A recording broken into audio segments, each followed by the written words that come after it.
අවුරුදු ගානකට පස්සේ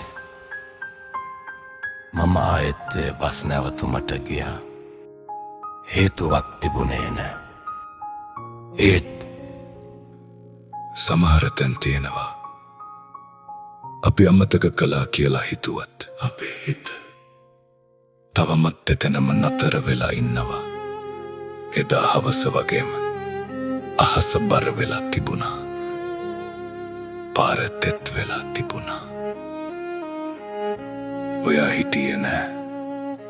මම ටික වෙලාවක් එතනම හිටියා. පරණ මතකයක් හොයනවා වගේ.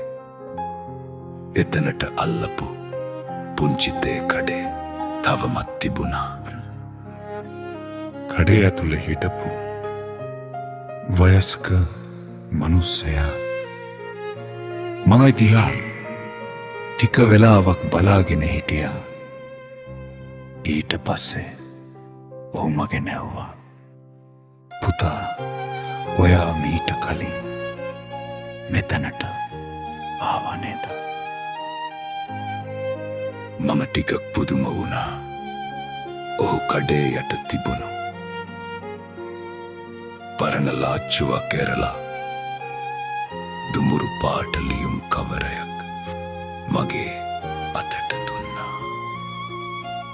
ඒකේ ඉස්සරහින් එකම වාක්‍යයක් ලියලා තිබුණා. සුදු කමිසයක් ඇඳගෙන කතා කරන්න හිතාගෙනත් කතා නොකළ ඔයාට. මගේ හුස්ම එක මොහොතකට නතර වුණා. මම කවර ඇරියා. ඇතුලේ තිබුණේ පුංචි කඩදාසි කැබැල්ලක්. මමත් ඔයා කතා කරනකම් බලාගෙන හිටියා. ඒ පහලින් තිබුණා තවත් වාක්‍යයක්. හෙට හවස මෙතනට එන්න. මම වයසක මනුස්සයා දිහා බැලුවා. ඔහු නිහඬව කිව්වා, ඇය ඊළඟ දවසේ ආවා පුතා. හවස 5ට. හැබැයි ඔයා ආවේ නෑ.